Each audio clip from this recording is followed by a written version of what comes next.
She's going to give it to you. Okay, so we're not there yet, but, okay, yeah, we got a little bit more to do. Still the 2-minute warning. 2-minute warning for the 2-minute warning. It's number 2? Looks like it. Okay. So this is in 2. It's in 2. I'm a task. 1, 2, Is it that fast? One, Yeah. 2. The number 2 is in 2. Okay. So I'll give 2 bars of 2. Okay. 1, 2, 1, 2.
Do we all have an F there?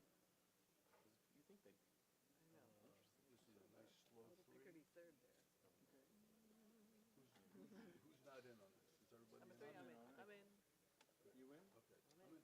You in? I'm in. I'm in. 1 and 3. Okay, 1 bar of 3. 1, 2.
Something upbeat.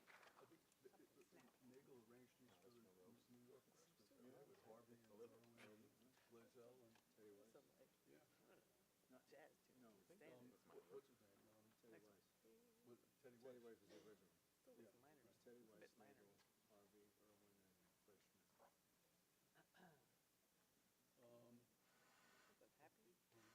Okay, so 2 bars of 3. Present. 1, 2, 3, 1, 2, 3.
As Grand Marshal, it is my proud honor to open these proceedings. Here now, in the presence of students, faculty, colleagues, honored guests, relatives, and friends, the 2023 commencement exercises of the Graduate School of Biomedical Sciences at the Icahn School of Medicine at Mount Sinai will begin.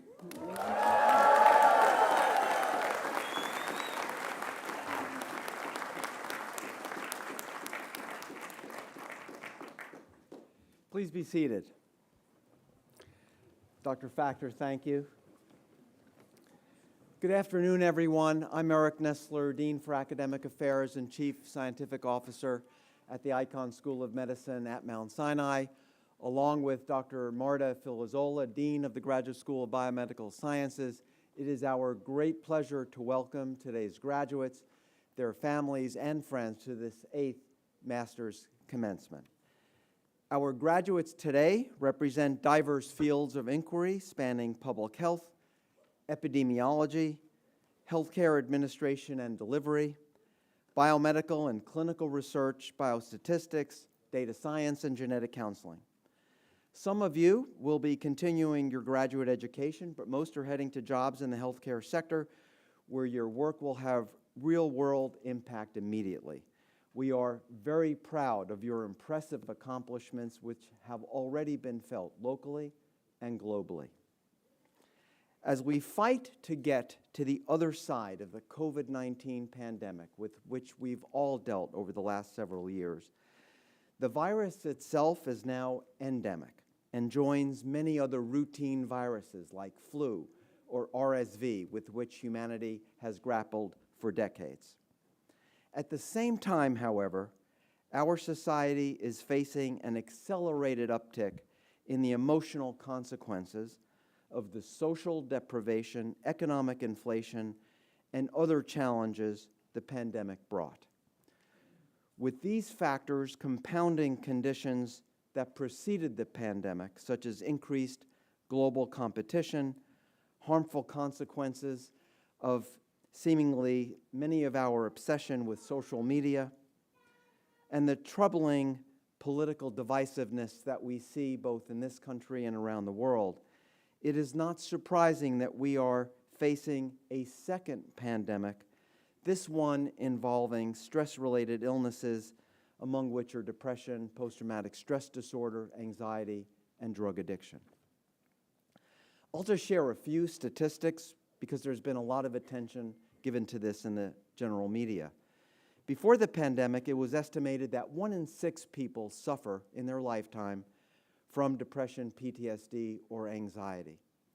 Since the pandemic, that number has doubled, 1 in 3 individuals. Studies show that 1 in 2 among college-aged women, a staggering statistic. Analysis of millions of hospital admissions in the U.S. has found that suicidal behavior has more than doubled for children under the age of 16 over the past 5 years. Addiction, which my lab studies, has cost the lives of 70,000 Americans from drug overdoses before the pandemic. That number has increased to 100,000 lost lives each year, with many-fold more lives damaged by drug use. And closer to home, studies at several major medical centers report that close to half of our frontline workers, doctors, nurses, support staff, exhibit burnout, and increasing studies show that similar levels of burnout are also seen in the research enterprise among graduate students, postdocs, faculty, and staff.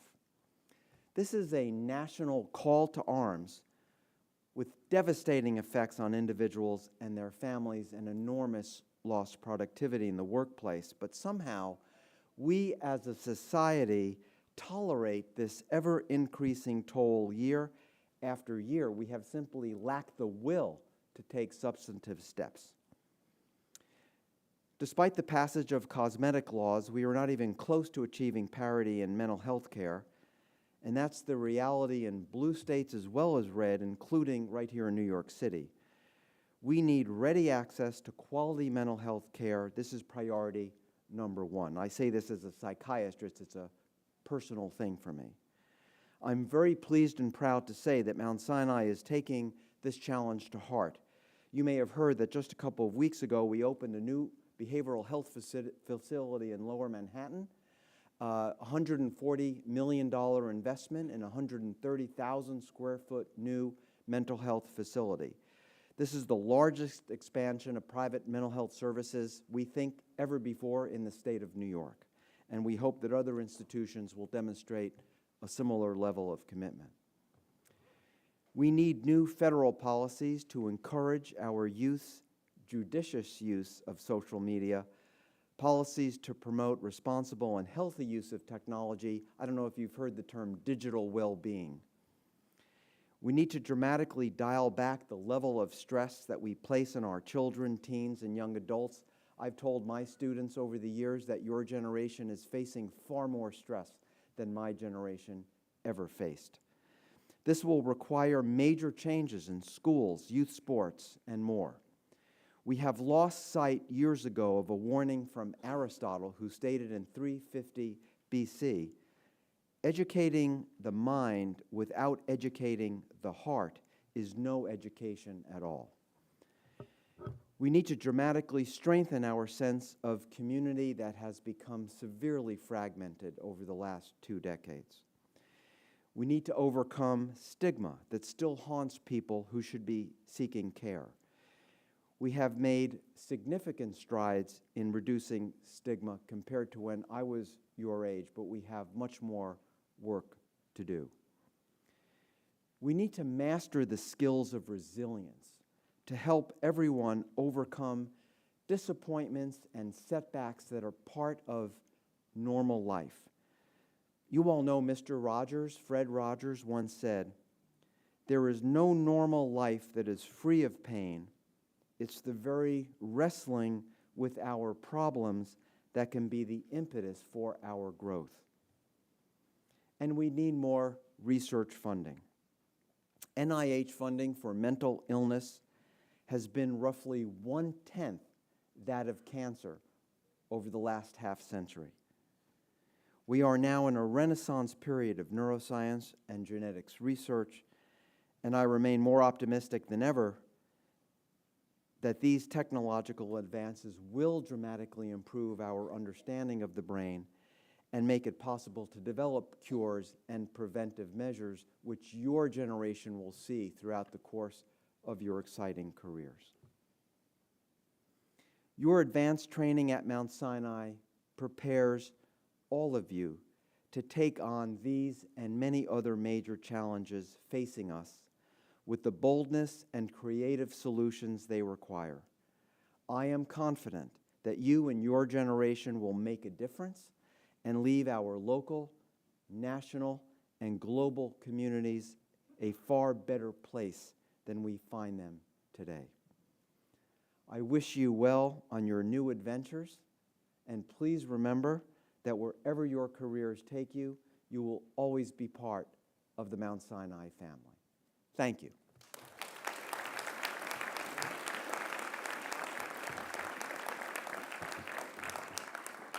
It is now my great privilege to introduce Dr. Carlos Del Rio, Interim Dean at the Emory University School of Medicine, to receive an honorary degree. Presenting the degree is Dr. Talia Schwartz, who is Director of the Medical Scientist Training Program and Senior Associate Dean for MD, PhD education at the Icahn School of Medicine at Mount Sinai. Following presentation of the degree, Dr. Del Rio will address the graduates. Dr. Del Rio, Dr. Schwartz, please step forward.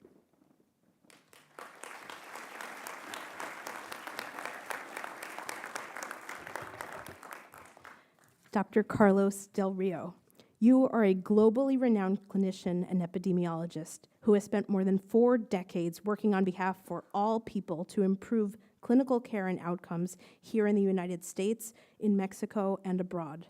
Your focus has been on improving early diagnosis, access to care, engagement in care, compliance with antiretrovirals, and the prevention of HIV infection, and in recent years, COVID-19. You serve as interim dean for the Emory University School of Medicine, where you are also the Leon Haley Jr., MD, Distinguished Professor of Medicine in the Division of Infectious Diseases. You serve as Professor of Global Health of Epidemiology at the Rollins School of Public Health, co-director of the Emory Center for AIDS Research, and co-PI of the Emory CDC HIV Clinical Trials Unit and the Emory Vaccine and Treatment Evaluation Unit. A native of Mexico, after graduating with honors from medical school and completing residencies in internal medicine and infectious diseases, you served as executive director of the National AIDS Council of Mexico, Mexico's federal agency for AIDS policy, before returning to Emory, where you completed your residencies. You served as chief of Emory Medical Center at Grady and chair of the Hubert Department of Global Health. In addition to caring for patients and teaching future clinicians, you are an active researcher in HIV/AIDS, COVID-19, and other infectious diseases. During the 2009 influenza pandemic, you served on WHO Influenza Clinical Advisory Group and CDC Influenza Task Force. You are editor for a number of peer-reviewed journals, author of dozens of book chapters and hundreds of scientific papers, and serve on many scientific advisory boards focused on HIV/AIDS, substance use disorder, and infectious diseases. You are a member of the American Academy of Arts and Sciences and the National Academy of Medicine, where you have been international secretary since 2020. The recipient of many honors and awards in the United States and Mexico throughout the COVID-19 pandemic, you were a research and policy leader and trusted voice on coronavirus response.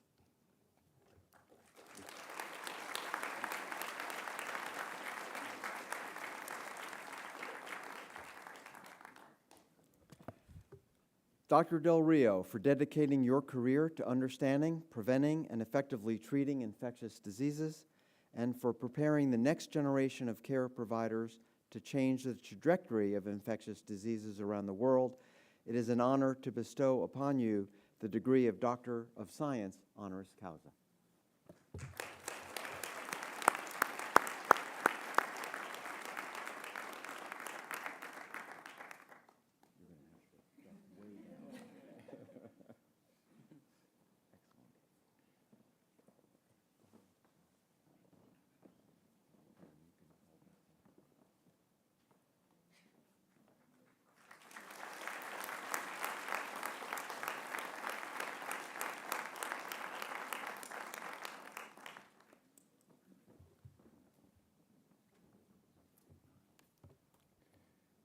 Thank you very much. I appreciate the honor, but this is a day about you, about the grads, about the people receiving their master's degrees today. So first of all, let me just say congratulations to the class of 2023. Congratulations to your families, to your friends, to your teachers, and all those that have supported you throughout your studies. You have completed a very important step in your education, and you should be very proud of yourselves. You have done most of your studies during a time of an unprecedented pandemic, and while the public health emergency ended last month, COVID-19 is far from over and will continue to impact us going forward regardless of what you do. I'm sure the pandemic was incredibly hard on all of you, but I'm also sure that you learned a lot about yourself, about society, about compassion, and about the importance of caring for yourself and for others. All these are important skills that will carry you throughout your careers. This year marks the 40th anniversary of my medical school graduation. And as I reflect on my own career, I realized that I too was defined by a pandemic, the HIV pandemic that was first recognized in 1981. I entered internal medicine residency in 1983, hoping to one day become a cardiologist. At the same time, however, a new epidemic, AIDS, was being described at the Center for Disease Control and Prevention, right next to where I was doing my residency. My interest and fascination with the human immunodeficiency virus made me change my mind, and as a result, I decided to pursue infectious disease as a career. In looking back, two things were critically important in helping me make that decision. The first was the excitement of getting involved in a new epidemic that was killing many of my own age. The second was influential mentors who provided me advice, guidance, opportunities, and friendship. So my advice to all of you is continue seeking mentors throughout your career. We will all need them all the time. As I think of your future as health professionals, I think that not just COVID-19, but several epidemics and pandemics will impact you, regardless of what you end up doing. And while this is not a comprehensive list, this is my list of those that worry me the most, besides a new pandemic, of course, of influenza in the near future. The first is the epidemic of gun violence that has engulfed America. Gun violence is now the leading cause of premature death in the US. Guns kill more than 39,000 people and cause 85,000 injuries each year. This year alone, there have been more mass shootings than days in the calendar. In fact, gun violence now has become the leading cause of death of children and teens since surpassing car accidents in 2020. This cannot continue to be the case, and I urge you to do I urge you to all of you to think about ways in which you can become involved in addressing this crisis. The good news is that gun violence is not inevitable. Gun violence can be prevented through a comprehensive public health approach. We need to educate people about gun violence and tell members of Congress to support common sense gun laws. The second, that was previously noted, is the opioid epidemic. The current opioid epidemic was started by healthcare providers and the healthcare system overprescribing prescription opioids for pain. The substance use epidemic that we now confront is much larger than the opioid epidemic, and over 100,000 persons in the US died from drug overdose in 2021. This is a 50% increase from 2019, the year before the COVID-19 pandemic. Your role will be also critical here. If you're a physician or you will become a physician, you would need to learn how to prescribe medications, not only to address pain, but to treat opioid use disorder. In addition, all of you would likely need to learn how to screen for substance use, and all of you are needed to help stop the stigma, discrimination that persons with substance use disorder suffer in our society. Finally, there is the epidemic of misinformation that has become the most serious threat to public health. Misinformation causes confusion, mistrust, and harms public health by undermining public health efforts. As individuals and as members of the community, and especially as healthcare professionals, there's a lot we can do to combat misinformation. Learn how to identify trusted sources and avoid sharing health misinformation. Engage with your friends and family on the problem of health misinformation and address health misinformation in your community. But if you want to engage effectively, you also need to learn how to become better communicators. Get trained in communication. It's a really important skill to have as you educate people in your community. As I said previously, I graduated from medical school 40 years ago this year.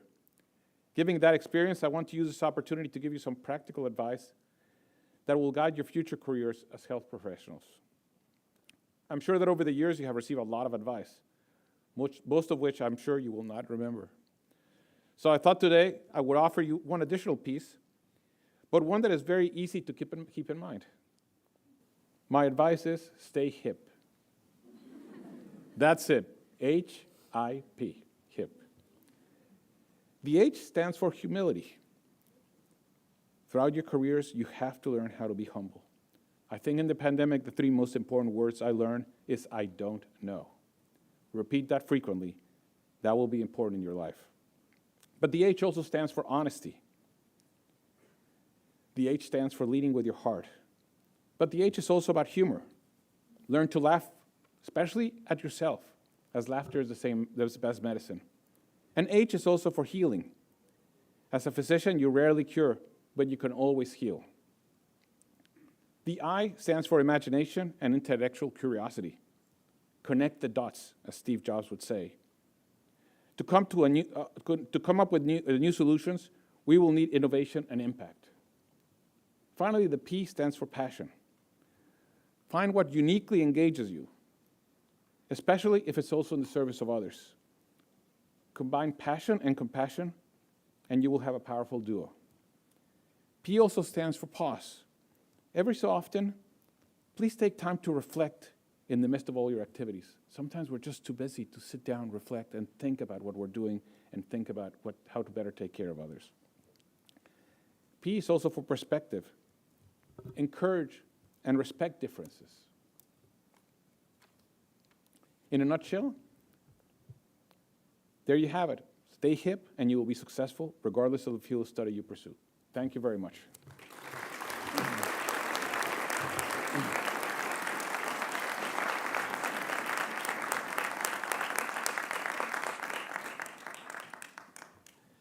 Dr. Del Rio, thank you. It is now time to hear from our student speaker, Tina Aswani Amprakash, a candidate for Master of Public Health degree. Tina was selected by her fellow graduates for this honor. Tina?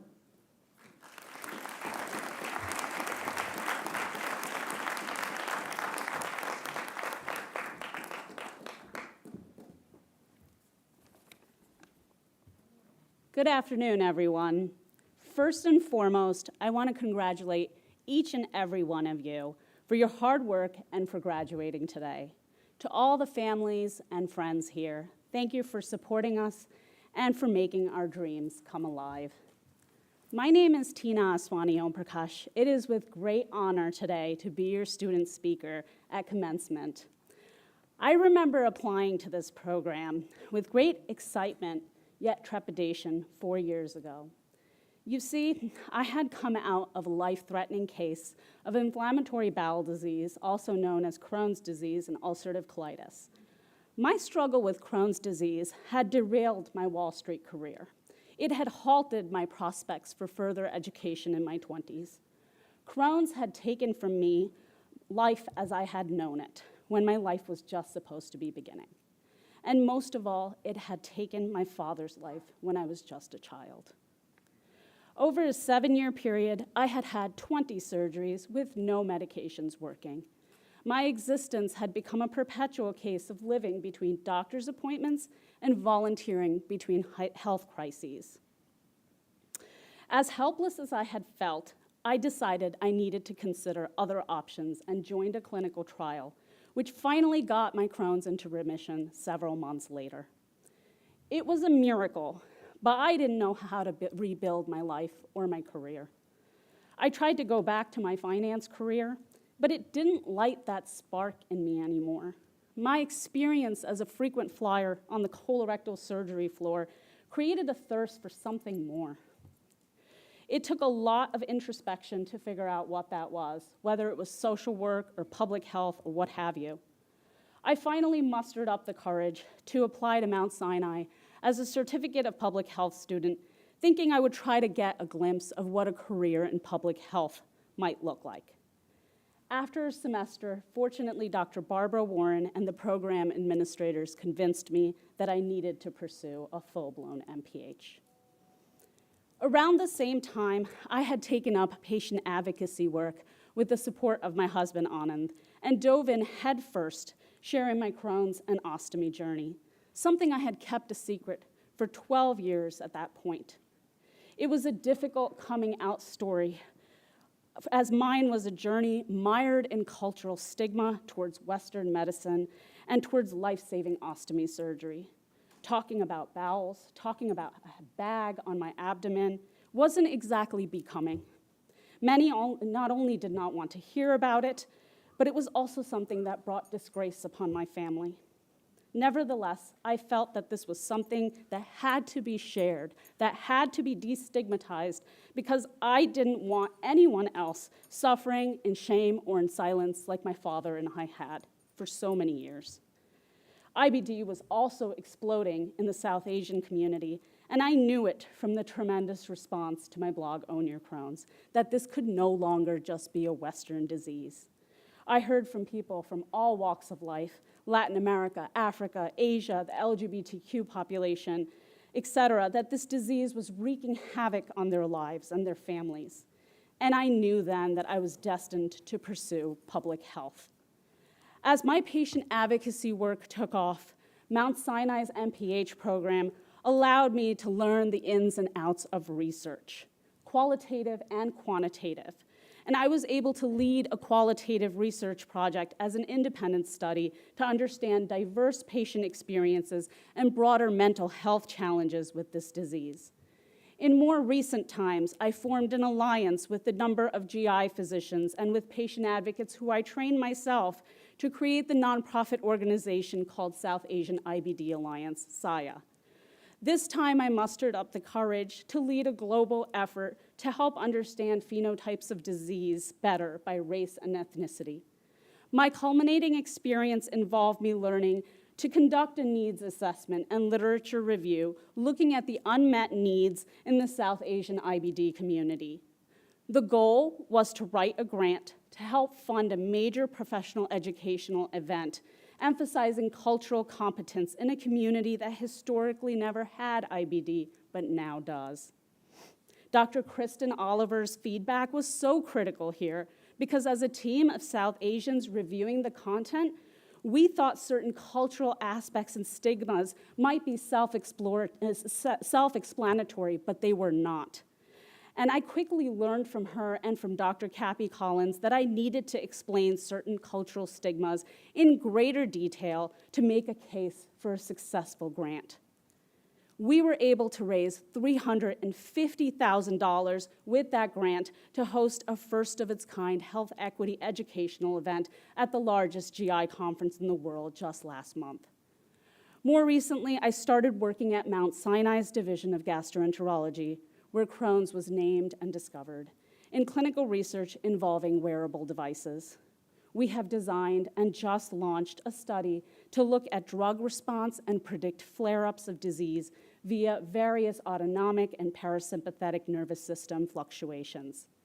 Let's just say I had never imagined little old me sitting on the colorectal surgery floor, fighting for my life, to now be pushing the needle on any research, let alone research for Crohn's disease at the institution where Crohn's was named and discovered and where my father, God bless his soul, passed away when he was my age. I am here today telling you this journey because even though it hasn't been an easy one for me, I wouldn't have had it any other way. I have often felt ashamed going back to school in my late 30s and have taken 4 years to finish my MPH due to a major surgery I needed to have in between. But here I am, nearly 40 years old, restarting my life and telling you that you all can make a difference too. You too can take your MPH degrees and create meaningful careers out of them. Never let illness or age or any setbacks in your life hold you back from achieving your dreams and pursuing the change you wish to see in this world. To the class of 2023, God bless each and every one of you. May you all achieve every single success you have ever dreamed of. Thank you to my husband, Anand, my in-laws for being here today, my mother, and to Mount Sinai.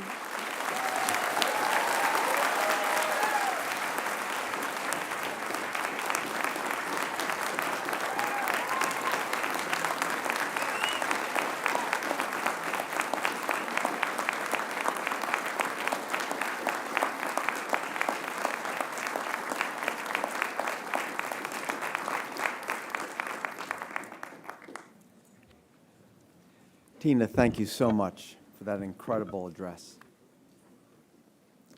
Now it's my privilege to introduce Dr. Marta Filizzola, Dean of the Graduate School of Biomedical Sciences at Mount Sinai.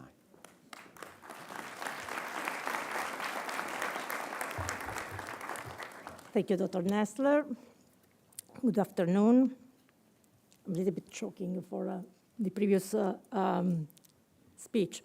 On behalf of the graduate school, I would like to congratulate each of you on completing your master's degree. As I reflect on the past academic year, I'm proud of what our cohorts of graduates have accomplished. Your hard work, dedication, and unwavering commitment to the pursuit of knowledge have brought you to this very moment, and for that, I applaud you. This day is not only about acknowledging your personal achievements, but also about recognizing the tremendous support you have received throughout your experience in our programs. I must commend the exceptional faculty members and administrators who have worked with you and guided you throughout your time at Mount Sinai. They've imparted the knowledge, served as mentors and advisors, and championed your work. Their unwavering commitment to your success is a testament to their passion for education and their belief in the potential each of you possesses. In addition to the support you have received by our faculty, I also want to acknowledge and thank the families and friends who have been by your side throughout your academic journey. Their encouragement, understanding, and love has undoubtedly played a large part in your growth and development. I know they are proud of what you have achieved and are excited to see how you impact the world through scientific breakthroughs, translational research discoveries, and changes to the healthcare system. The diversity present within our graduating students today is remarkable and makes our institution stronger. Our graduates are from around the world, and they have enriched our programs by sharing their beliefs, culture, and experience. The backgrounds our students brought to our programs spread across nationalities, socioeconomics, race, gender, and sexuality, and have been an asset to all of our experiences. Diverse opinions in science, research, and healthcare are critical, and these various backgrounds have broadened each of our perspectives. This enables us to display a greater sense of compassion, understanding, and to be there for one another. These are lessons you will carry with you as you transition to your next chapters. You have seen your studies through and added to your growing abilities, and now, when they are needed most, you will be applying your new skills across biomedical and clinical research, data science, genetic counseling, public health, epidemiology, health administration, and healthcare leadership. We have worked together to prepare you to meet some of the greatest challenges these fields have ever faced, and we know you are ready for them. You are armed with the knowledge, skills, and passion to enhance the lives of those of your community as you move forward.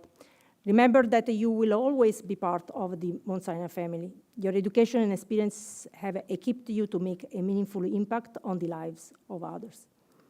At the graduate school, we strive to ensure that the students are supported, respected, and appreciated. We hope you carry those values with you as alumni and know that we are a place where you are always welcome to return for collaboration or a visit, for another degree or mentoring, for guidance or advice. You will always be part of our growing and diverse graduate school community. Congratulations again on all of your accomplishments today. We cannot wait to see how you continue to make a difference in the world today. Thank you.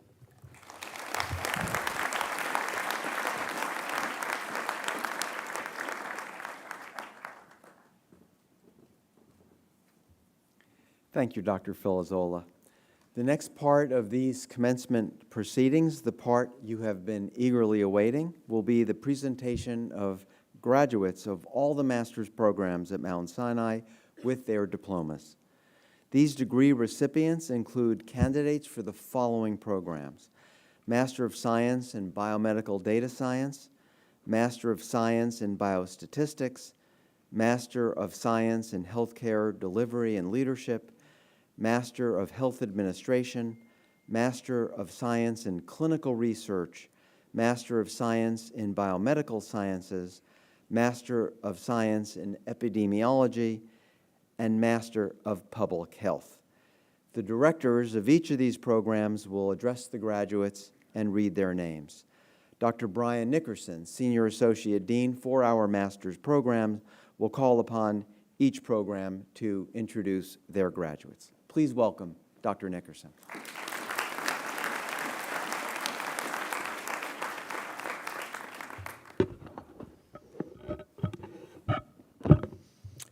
First, we will award the Master of Science in Biomedical Data Science. It is my pleasure to introduce Dr. Li Shen, Director of the Master of Science in Biomedical Data Science program. Dr. Shen.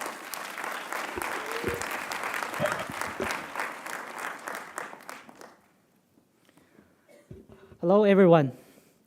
Today is a day of celebration and achievement. I stand before you thrilled to congratulate each and every one of you on successfully completing the program. in one of the most electrifying and fast-moving fields of our time, data science. The progress we have witnessed in artificial intelligence and its related technologies is truly awe-inspiring. In just a week, advancements in AI outpace what other fields accomplish in an entire year. Reflecting upon my own journey as a graduate student 2 decades ago, it is remarkable how much has changed. Back then, ChatGPT was not even a concept, and GPU computing seemed like a distant and foreign idea. Training a neural network with more than 2 layers was deemed computationally intractable. Yet today, you, our talented students, can effortlessly construct a neural network with 100 layers using PyTorch or TensorFlow, training on millions of images with just a few lines of code. This rapid progress serves as a testament to the astonishing pace at which our field advances. Our Master of Science in Biomedical Data Science program, launched in 2019, reflects the growing significance of data and algorithms in both fundamental biomedical research and clinical decision-making. As graduates of this relatively new program, you are poised to become leaders in this rapidly emerging field. Throughout your training, you have gained a solid foundation in basic biomedical sciences, developed expertise in programming, algorithms, and machine learning, and honed your skill through capstone projects. The range of projects undertaken by our graduates is astounding, spanning areas such as medical imaging, genomics, and electronic health records. I am proud to share that not a single student had faced difficulty in finding employment thus far. To those among you who already hold job offers, I extend my warmest congratulations. For those who are still seeking opportunities, I assure you that with your machine learning expertise, doors will open wide for you in no time. However, as we rejoice in your accomplishments, it is crucial to reflect on the profound responsibility that accompanies the power of artificial intelligence. Countless scientists, leaders, and public figures have expressed concerns about the risks AI presents. Some equate AI to nuclear weapons or pandemics, capable of posing existential threats to humanity. Authoritarian governments might exploit AI-powered surveillance systems, infringing upon citizens' privacy and suppressing dissent. Malicious actors could employ AI algorithms, such as deepfakes, to spread deception and misinformation at a large scale. Yet, in the realm of biomedicine, I have always seen immense potential for using the power of data and computer algorithms to improve lives.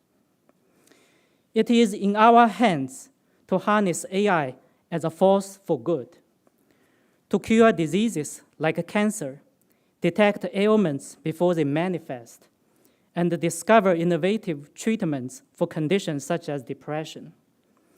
I implore each one of you to be the torchbearer who employs AI to benefit humanity at large. To our graduates, I extend my heartfelt congratulations. I trust we have equipped you with the necessary tools to embark on your careers in biomedical data science. With your dedication, knowledge, and the unbreakable Mount Sinai spirit, I have unwavering confidence that you will make a resounding impact in the days to come. Class of 2023, congratulations, and may your future endeavors be filled with immense success and fulfillment.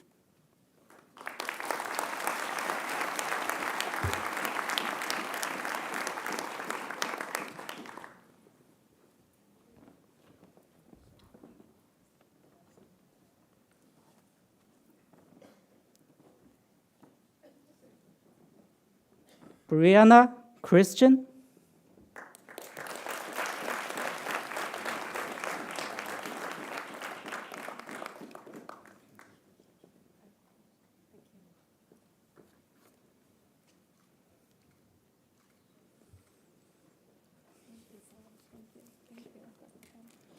Minju King.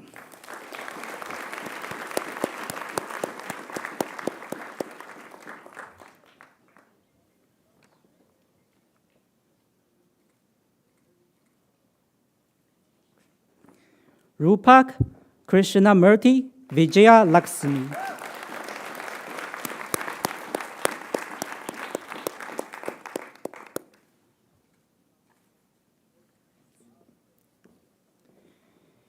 Itzel Martinez.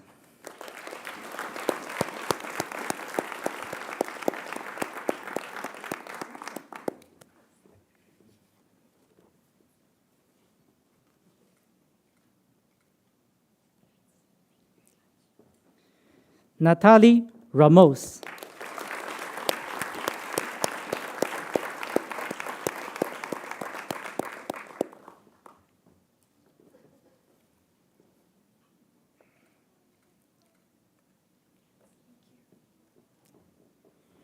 Yo-Min So.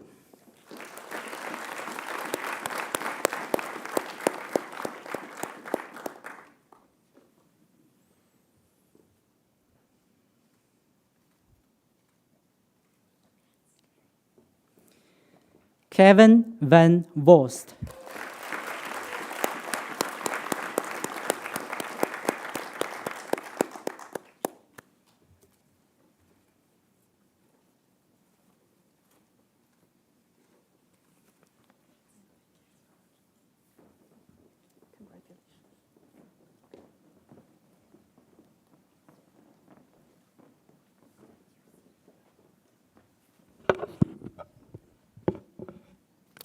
Next, we will award the Master of Science in Biostatistics. Please allow me to introduce Professor Alan Weinberg, co-director of the Master's Program of Science in Biostatistics.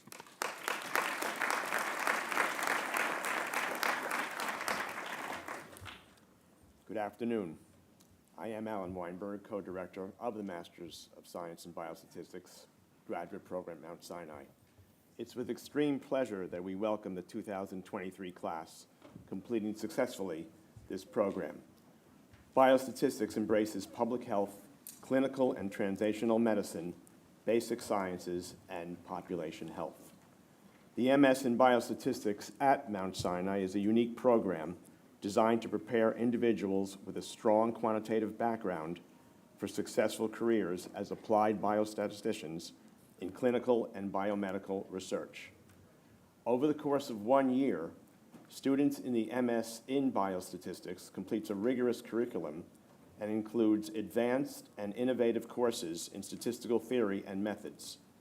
Students are trained in the statistical methodology as well as in practical problem solving, critical thinking, and proficient statistical programming. A year-long capstone prepares students to actively participate in biostatistics consultations, learn strategies for effective communication with clinical and translational investigators, and develop a mentored research project with investigators at Mount Sinai. Our curriculum emphasizes strong quantitative training and practical strategies for addressing complex methodological challenges in clinical and translational research.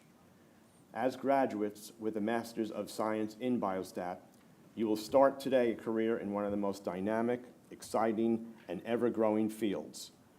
With the tools of analysis and methodology you have learned, you will become an integral part of crucial transformations in clinical practice and public health.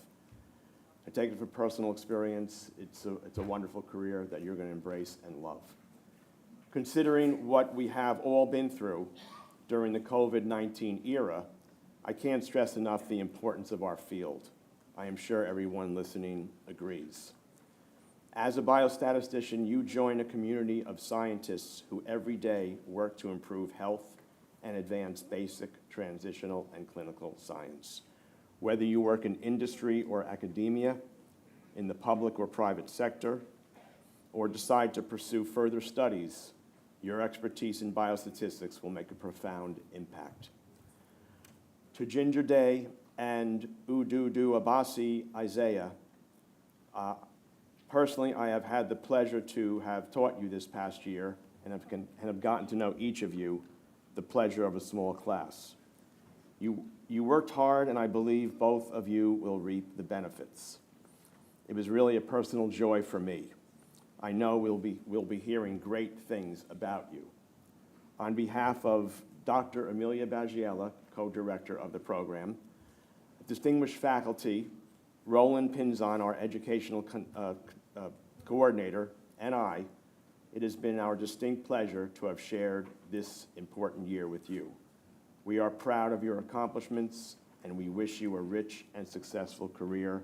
Congratulations and good luck.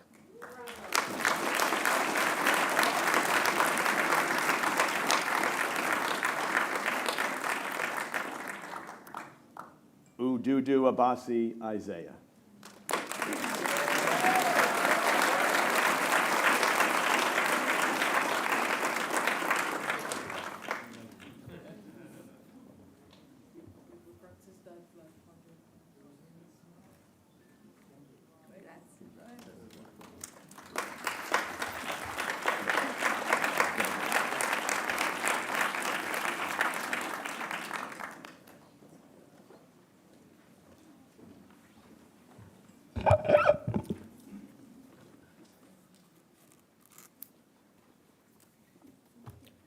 We will now continue with the awarding of the Master of Health Administration and Healthcare Delivery Leadership degrees. The Master of Health Administration and Leadership program is designed to create a new population of skilled and well-prepared professionals and leaders to drive systemic change, innovation, and improve value in healthcare delivery systems, recognizing that the skills to implement innovation are just as necessary as the ones for envisioning new strategies. The program forges healthcare administrators who are adept at managing and leading change in a highly uncertain and demanding environment. Our students master a range of change management and team leadership skills across population health, finance, operations, policy, information technology, and quality assurance, just to name a few. This year, we have the pleasure in recognizing a group of dedicated professionals who not only met the challenges of a global pandemic, but also managed to successfully complete a rigorous and comprehensive training program. We could use words like prepared, resilient, tough, determined to describe these graduates. Similar to those characteristics already deeply embedded in the DNA of all members of the Mount Sinai community. So I say to our MHA and leadership graduates, welcome to the rank of alum within the Mount Sinai community, where you are now uniquely prepared to fulfill the commitment of creating positive and enduring change for patients, your organizations, and society at large. We wish you every continued success.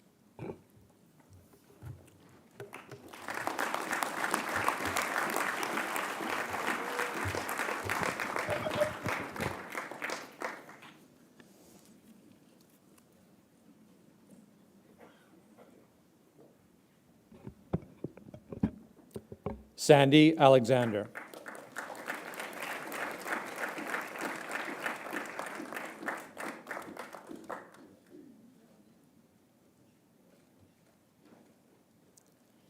Jillian Taylor Blanco.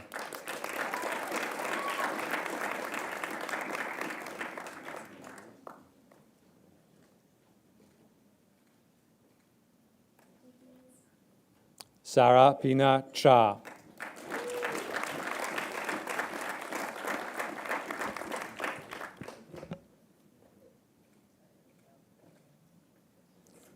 Fahara Chaudhary.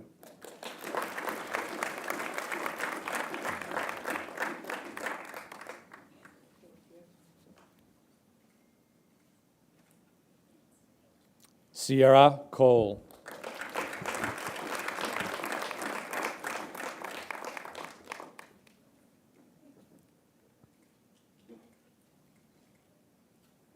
Bless Donker.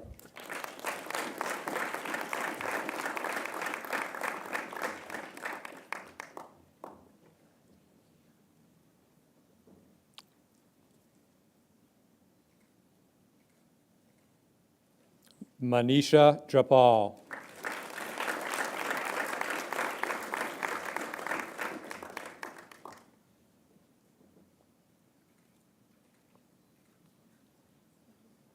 Andrew Feingold.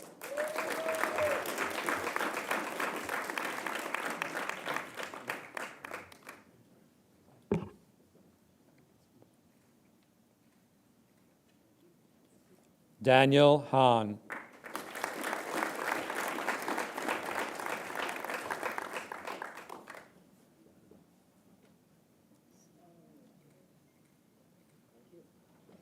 Stanley Harcharan.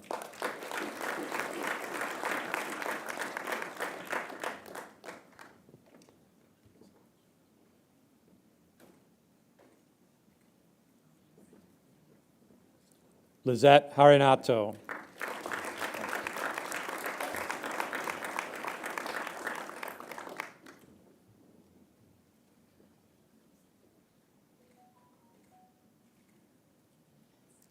Katina Enriquez.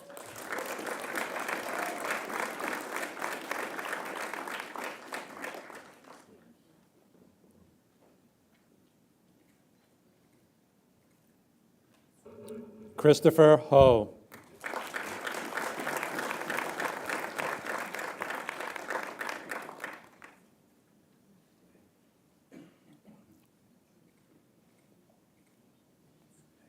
Emanuela Joseph.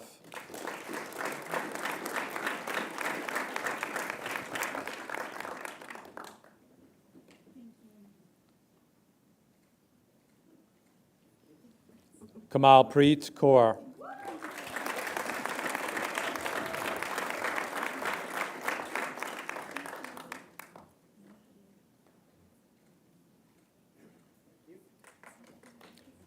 Kayla Keenan.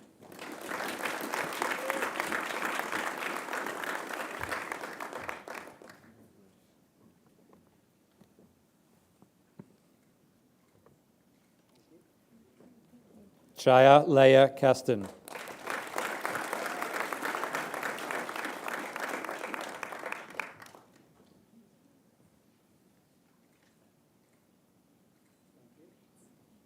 Avery Lee.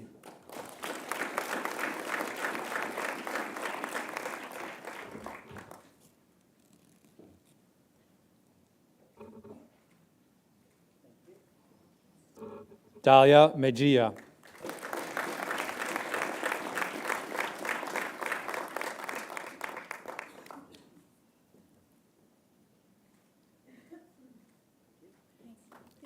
Catherine Mirabella.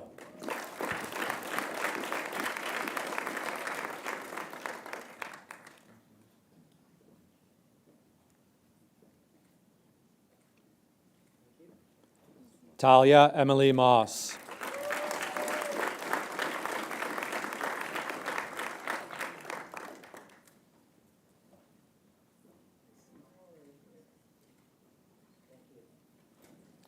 Pamela Murphy.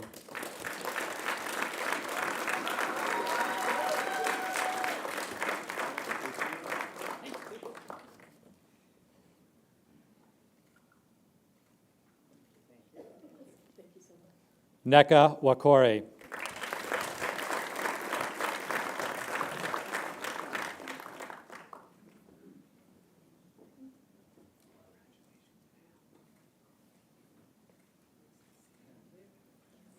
Tamana Obayed.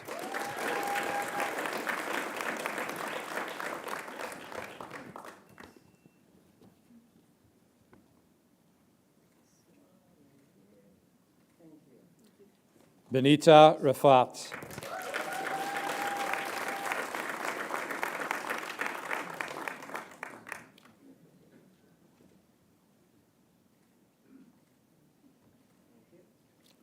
Zach Ronis.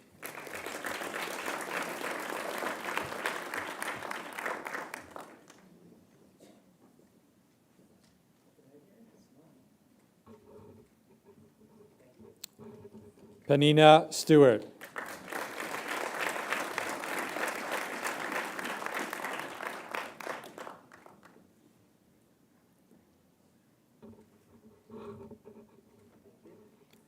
Kelsey Strickland.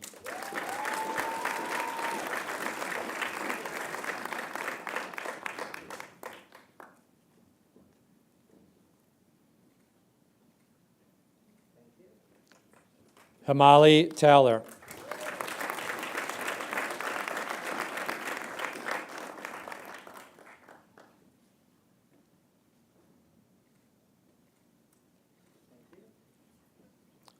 Bipartap Singh Thine.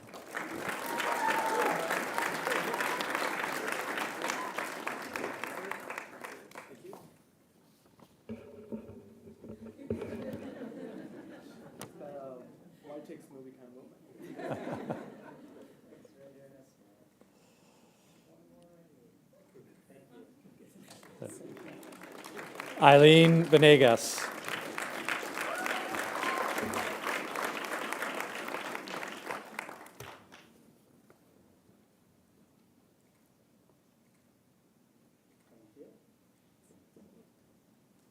Darnika Williams.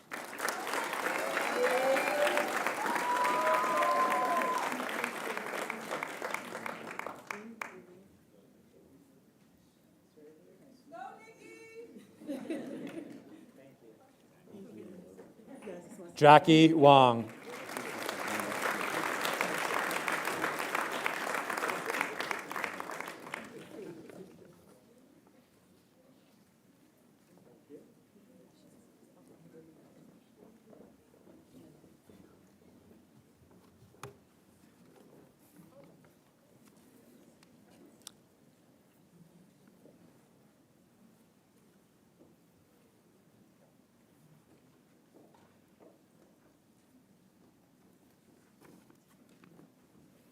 Susan Khalil.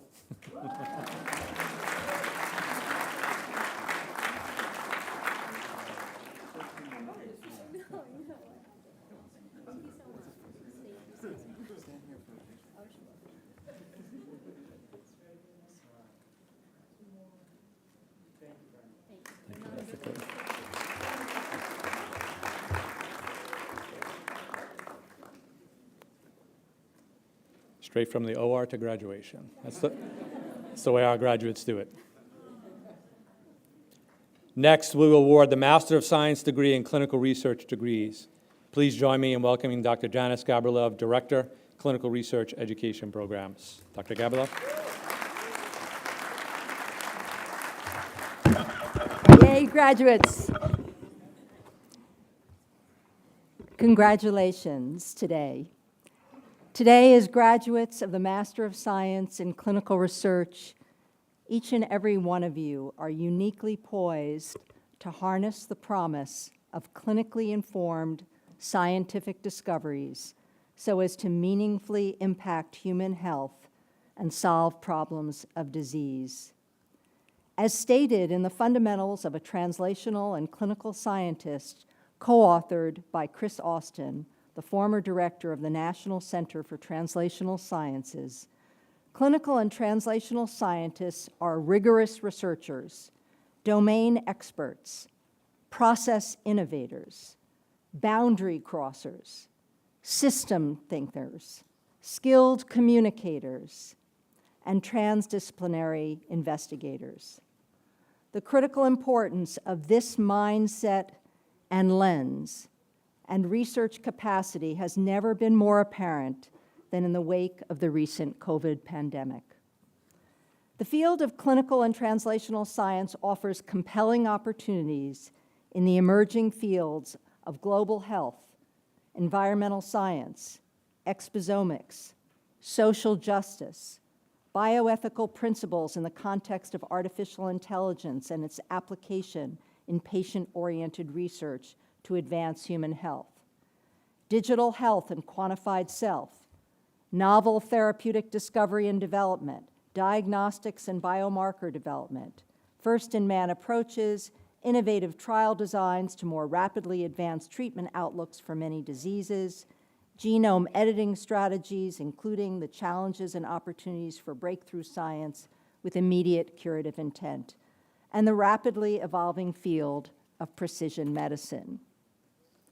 Your critical thinking acumen and rigorous training to date in research methodology, as evidenced by this degree achievement, will enable you to be innovators, influential leaders, and successful contributors to the emerging and evolving landscape of team science.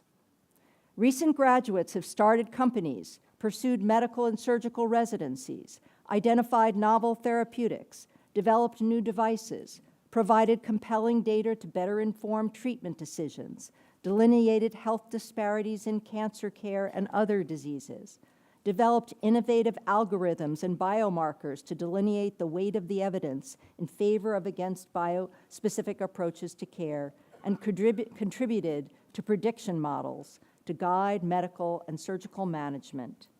These are just a few of the impressive and impactful examples of translational T1 through T4 clinical research pursued by our students. We welcome each and every one of you today as colleagues in this exciting field of clinical investigation and patient-oriented research. I personally wish you all the best as you continue on your chosen career path and look forward to hearing and learning of your many future accomplishments and successes. Congratulations.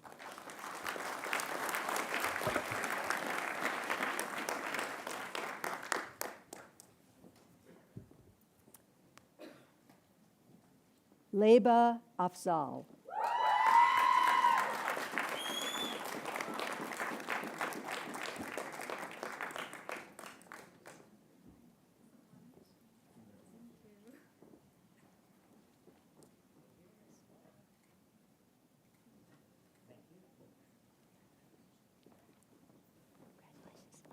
Reza Alam.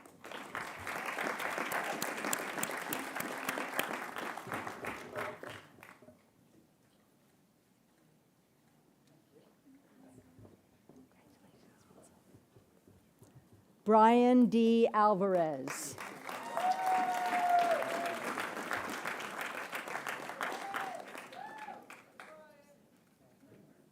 Woo! Mary Grace Baker.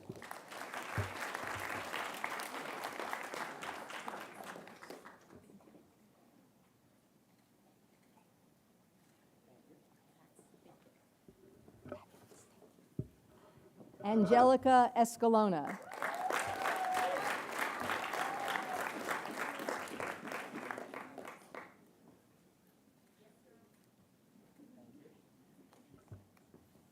Aluka Yodi David Garuba.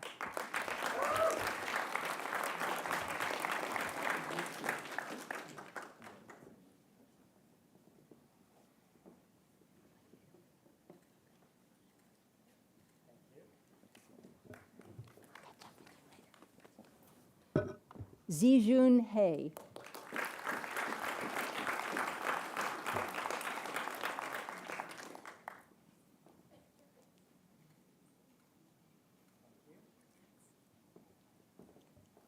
Anam Aziz Khan.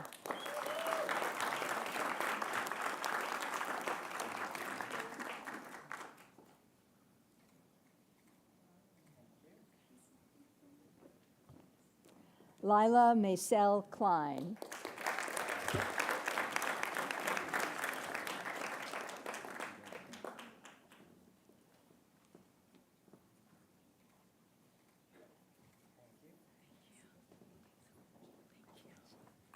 Jennifer Susan Love.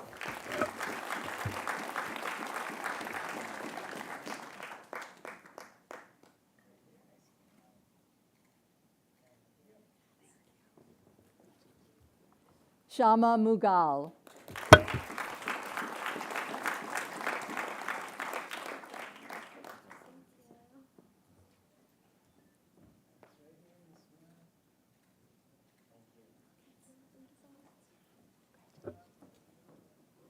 Natalia Nahir Munoz Troch.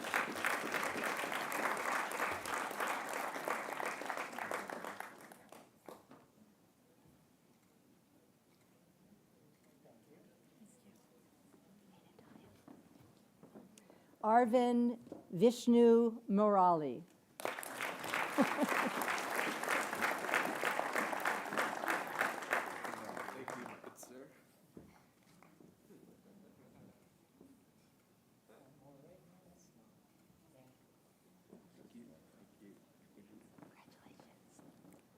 Varshini Narmada Ramasamy Balasubramanian.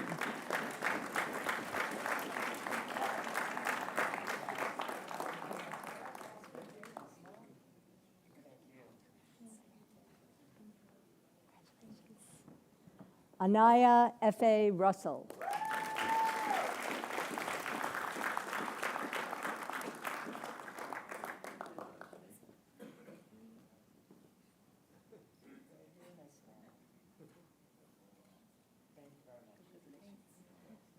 Miriam Mayung Shin.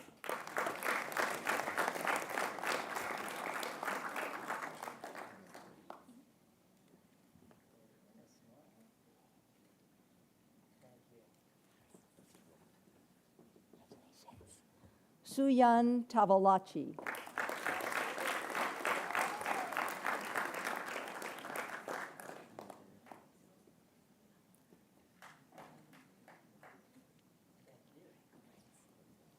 Brittany Toko.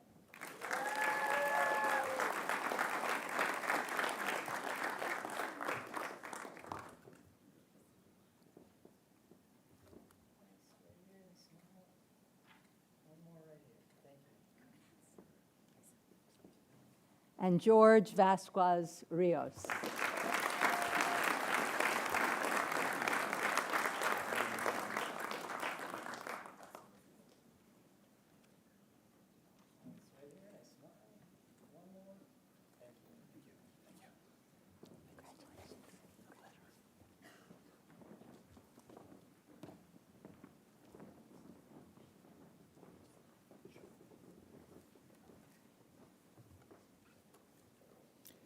Next, we will award the Master of Science in Biomedical Sciences degree. Please welcome Dr. Jose Silva, Director.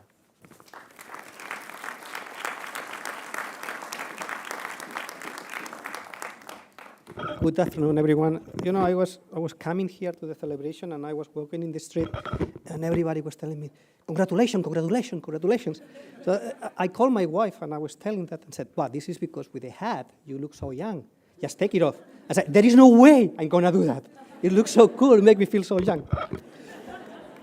So my name is Jose Silva, the director of MSBS, and on behalf of the MSBS leadership team, the associate director Jas, our program manager Roland, we would like to congratulate all the families and congratulate all of graduates.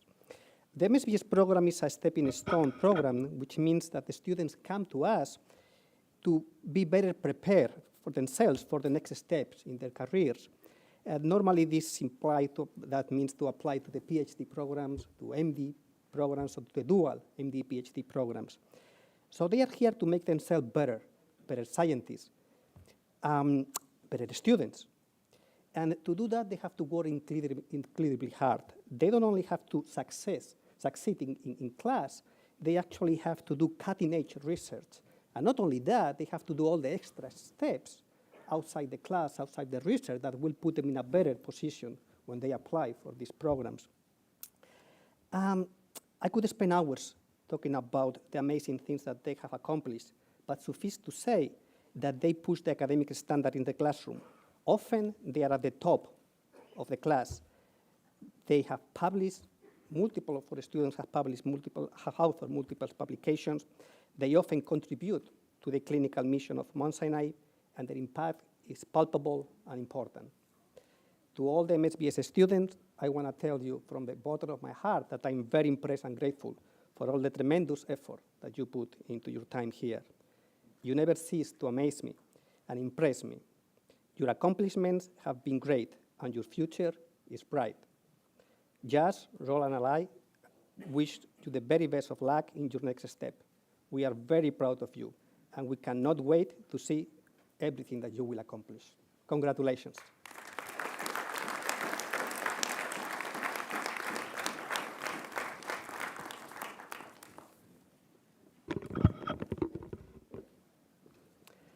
Nefertiti Anderson.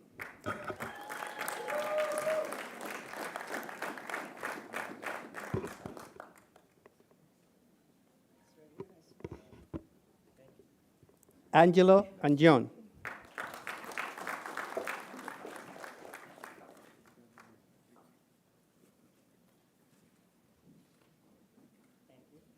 Tony Chang.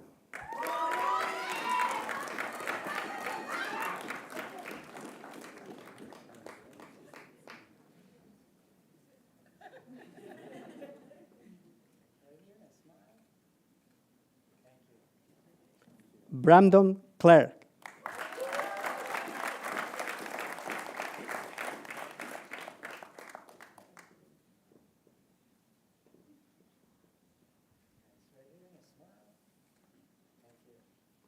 Sante Cox.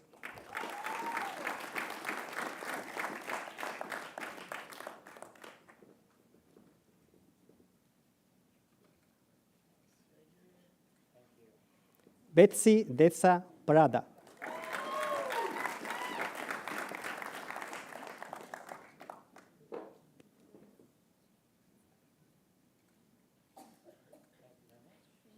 Diego Espinosa.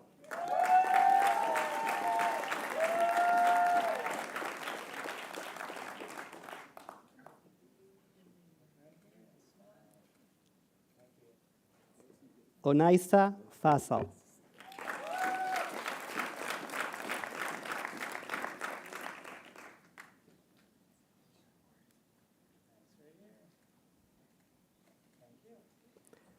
Gauri Ganesh.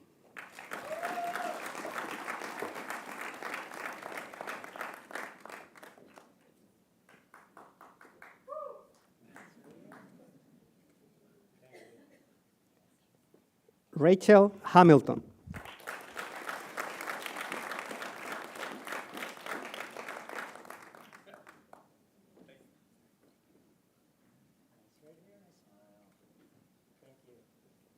Denise Iliff.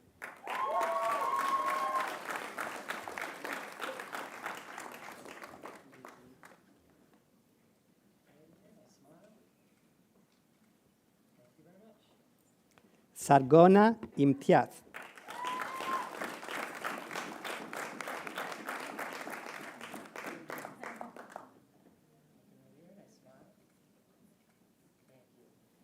Marielle Young.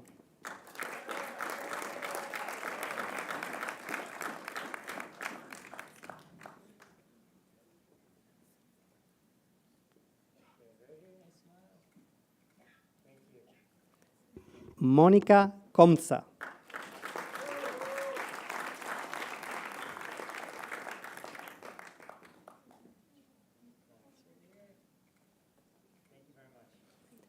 Isabella Marshall.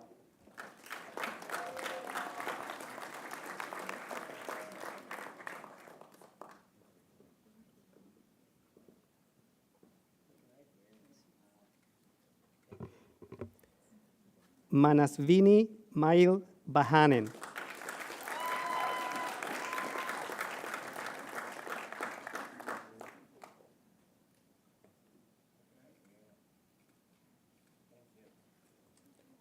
Arjun Nayer.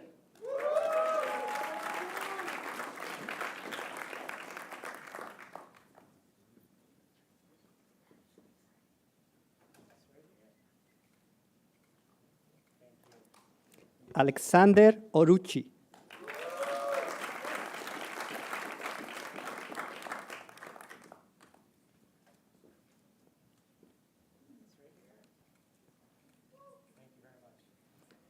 Ralphine Palikunet.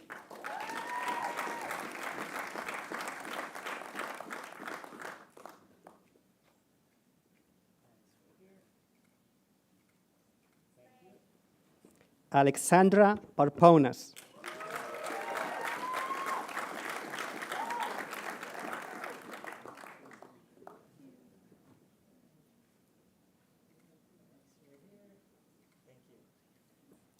Aditi Prasad.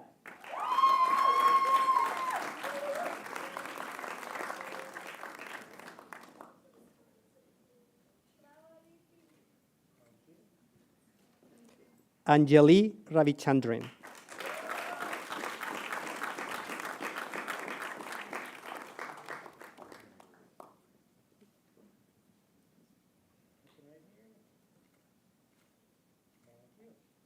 Yvonne Raichadri.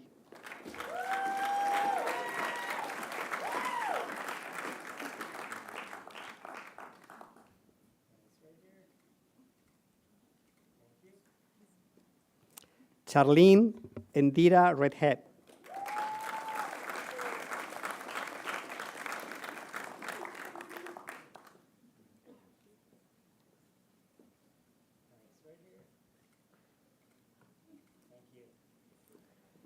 Nail Rizvi.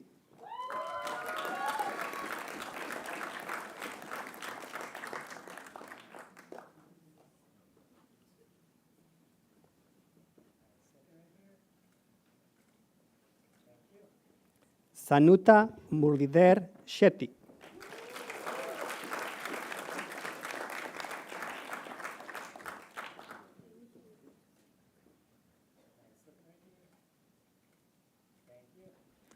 Suhana Singh.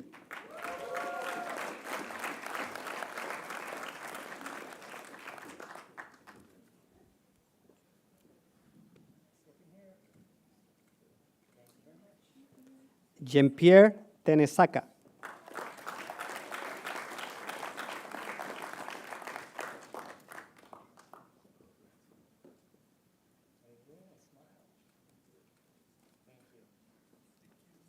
Delena Brian Willie.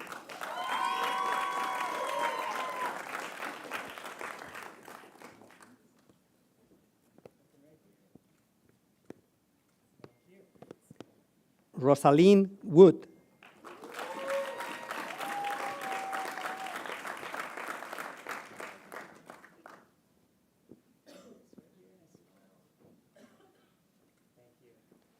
Kwa Shu.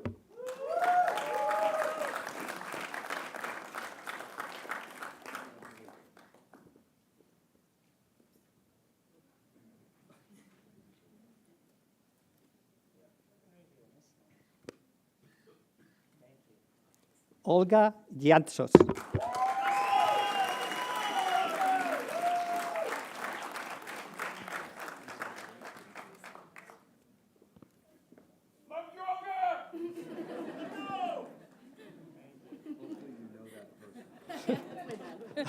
Sarah Young.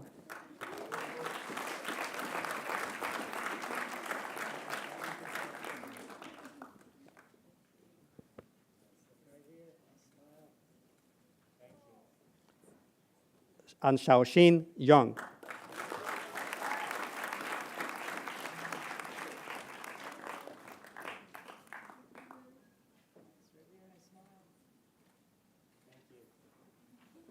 Congratulations.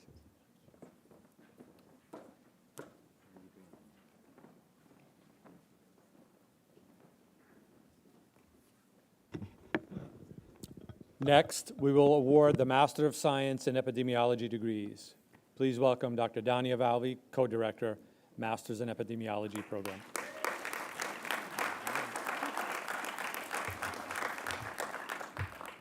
All right. So, dear all, esteemed faculty members, proud parents and friends, and distinguished graduates, it's with extreme pleasure and honor that I present you the new class of graduates from the Master of Science in Epidemiology program. Congratulations to all our graduates. Josephat Ksitic, where are you? Hey, there you are. So today we are here to celebrate a remarkable milestone in your academic journey. Enjoy this moment and think of all the amazing things you have accomplished in the past year.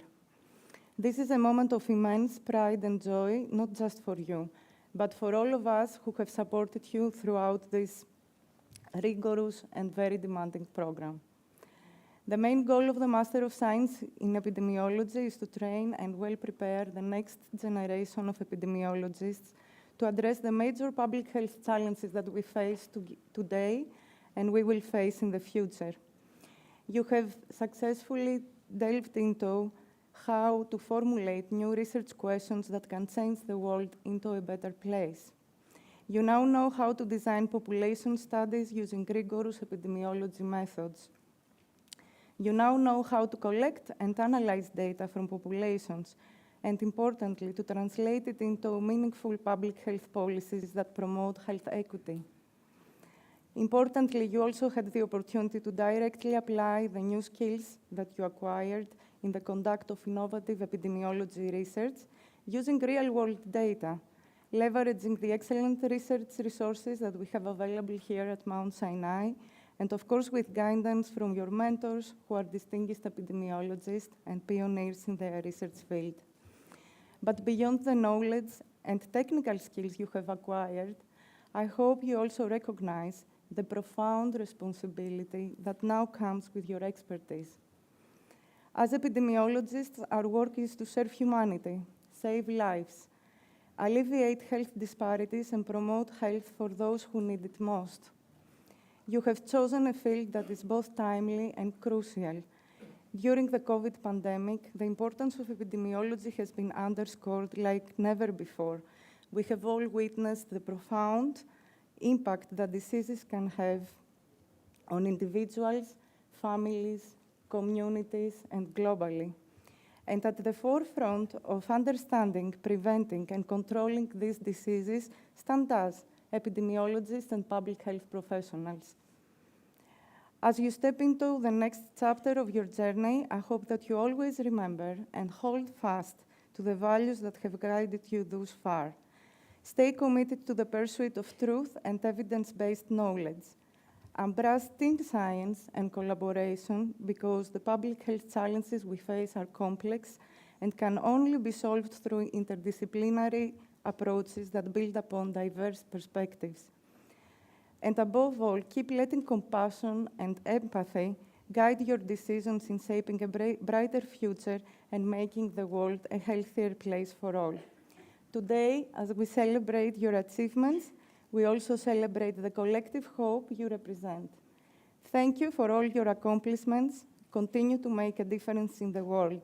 Congratulations once again, Masters in Epidemiology graduates of 2023. Thank you.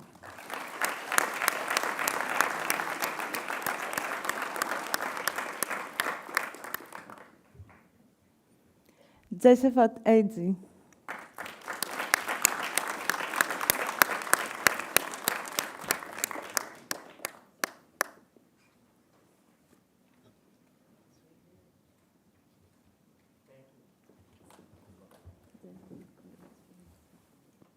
Good job. Xijit Sachdev.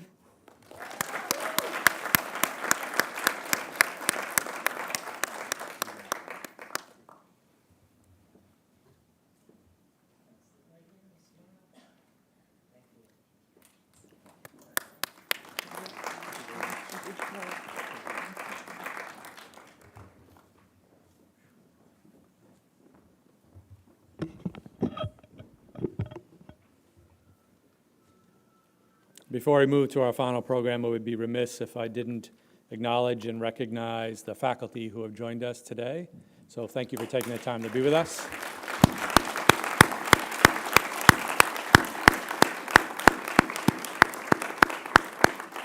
Certainly appreciate all of your efforts on behalf of the students. I'd also like to thank the staff of the graduate school and the various programs for all the work that they've done throughout the time that these students have been in study, as well as bringing this commencement ceremony together for you today. So round of applause for them as well.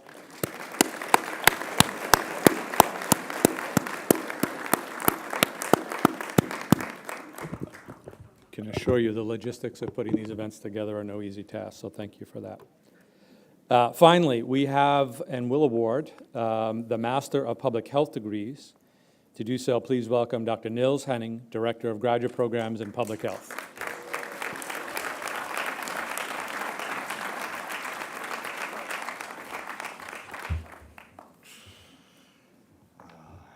Good afternoon. I hope the ceremony finds you healthy and safe. I know it's been a long afternoon, so if you want to stand up and stretch while you speak, please go ahead. You're welcome to do so. I will be the last speaker.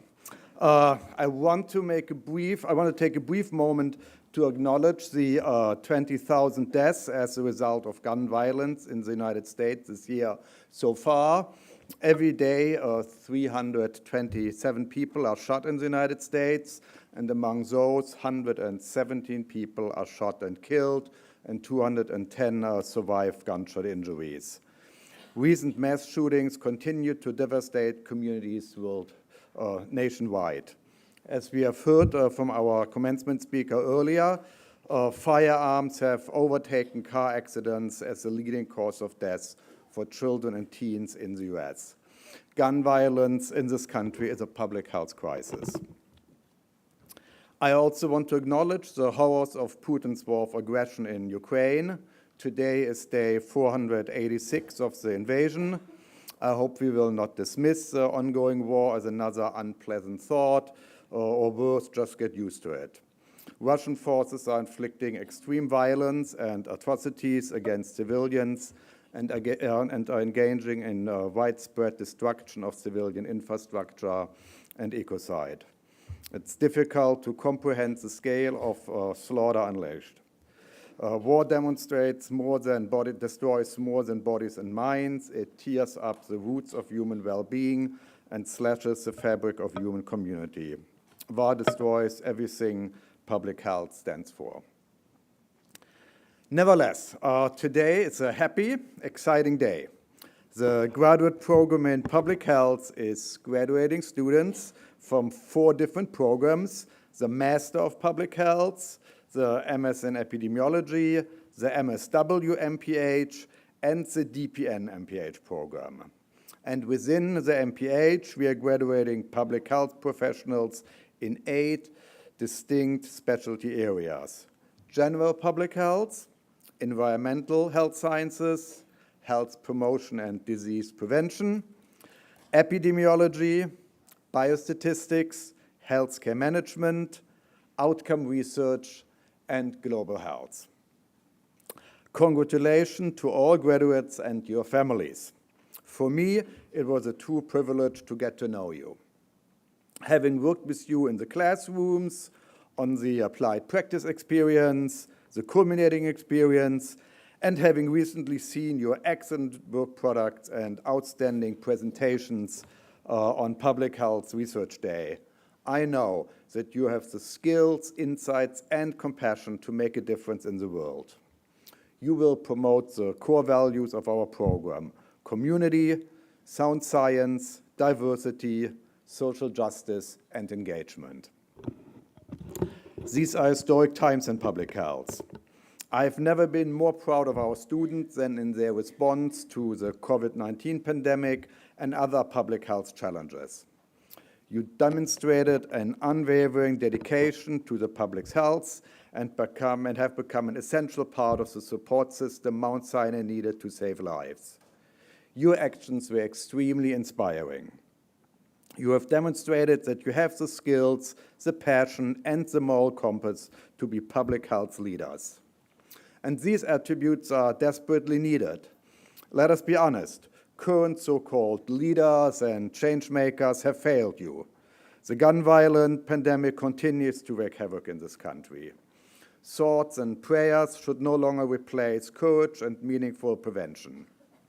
We urgently need people like you who have the moral authority and the public health background to speak truth, evidence, and science to power. Allen Ginsberg, the great American poet, once said, "A teacher fails if he has not been surpassed by his students." It is you, students and graduates of our students, who have always reminded me of the aspirational, purpose-driven mission of public health. You will soon enhance the health of whole population. However, remember that improving the health of each individual is the essence of public health. By providing a human touch in an often inhumane environment, you will ultimately help to reestablish human dignity. Class of 2023, I could not be more honored to see you graduating today. I wish you all the best.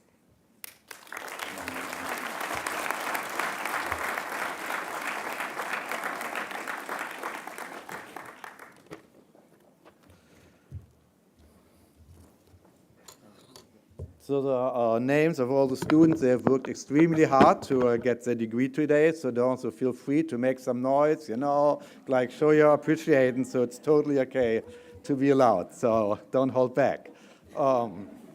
Gavino Enrique Aguilar.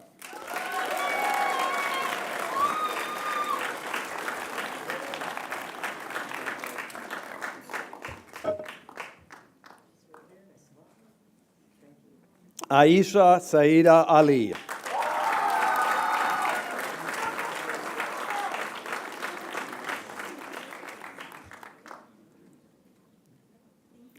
Tina Aswani Omprakash.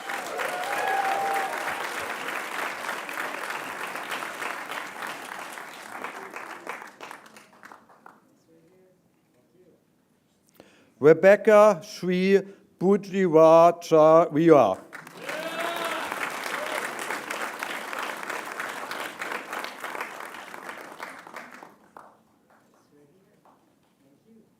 Rosie Devi Basant.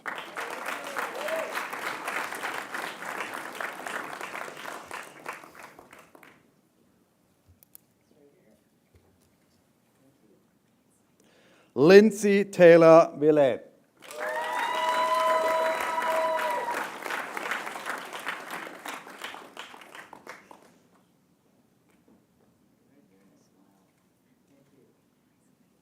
Ratul Das.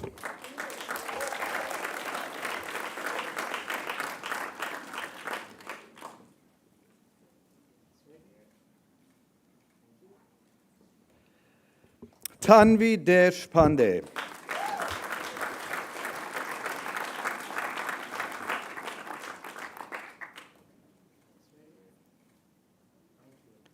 Chantal Renee Dur.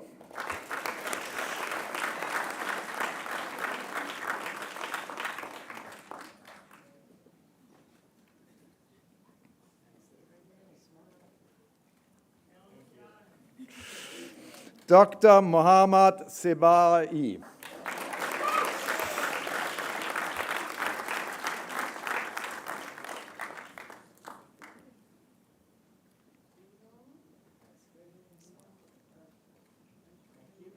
Kevin Hernandez.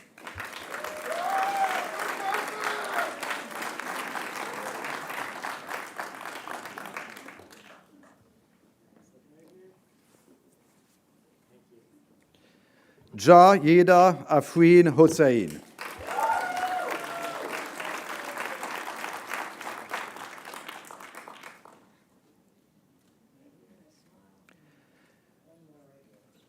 Xinwen Huang.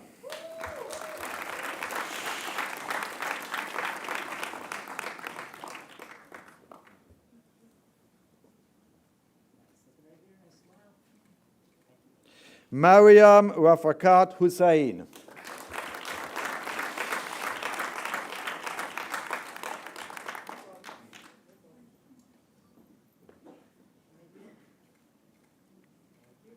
Laila Marlene Jean-Pierre.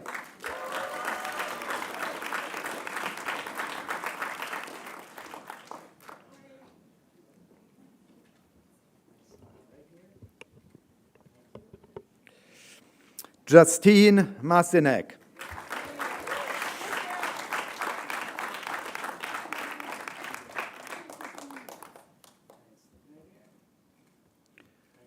Namrata Majid.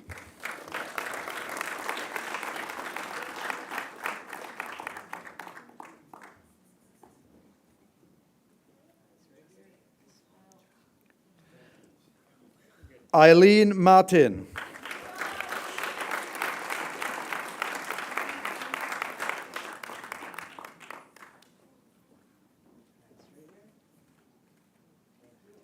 Chelsea McCabe.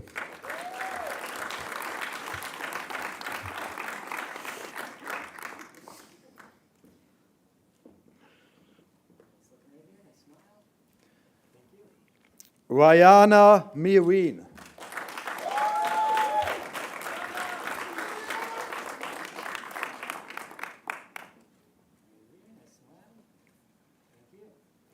Afra Nuwa.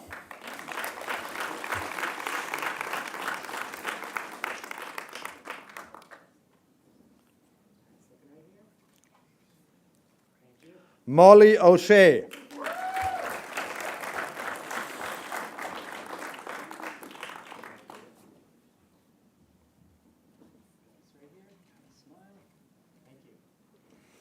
Oluwa Funmilayo Tracy Oguns.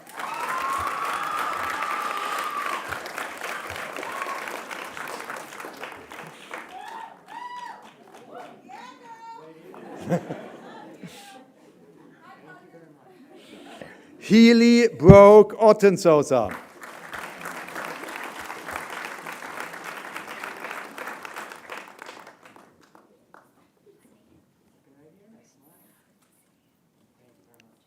Neil Parikh.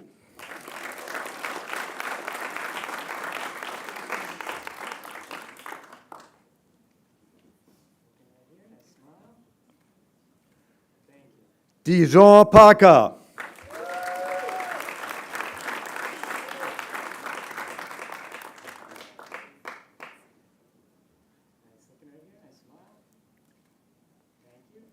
Lokesh Yu Vrach Patil.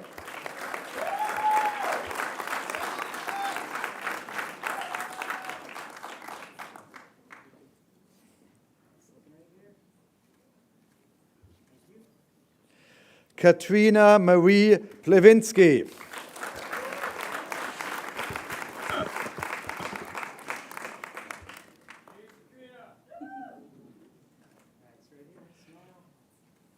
Michaela Rocker.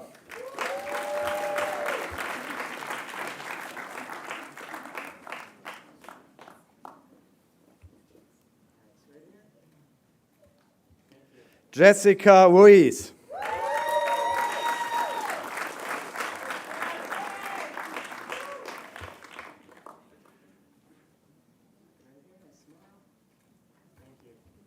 Sakshi Savaka.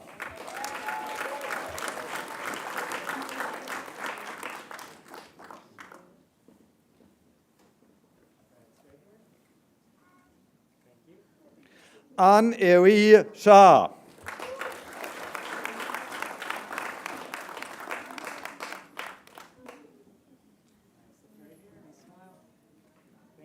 Adina Darini Singh.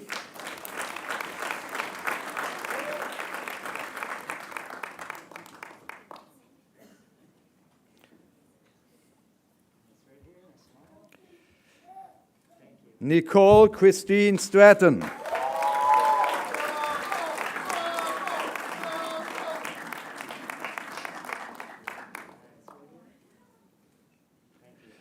Shamila Sulimada.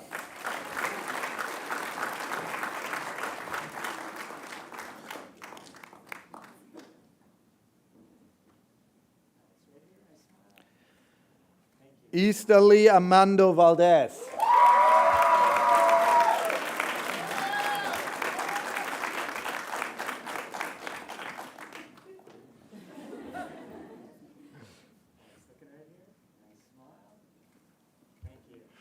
Madison Wanamaker.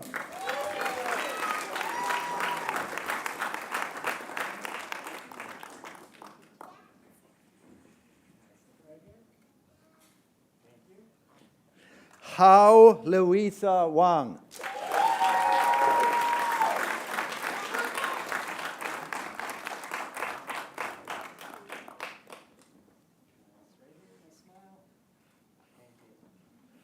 And Camila Stephanie Zawati Montoya.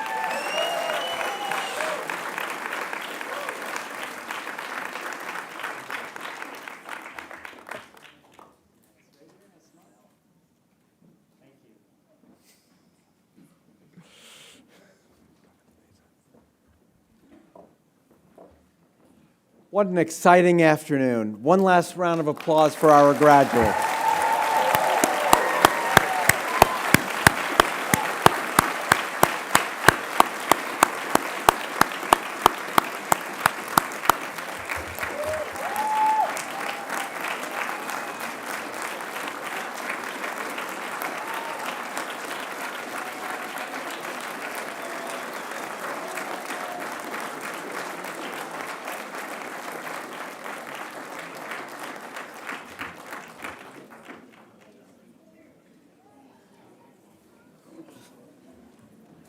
The 2023 commencement exercises of the Graduate School of Biomedical Science at the Icahn School of Medicine at Mount Sinai are now concluded. May I remind all present to remain seated until after the recessional is completed. After the recessional, we invite all in attendance to join us for a toast at the Dean's reception in the Guggenheim Pavilion. Congratulations, everybody.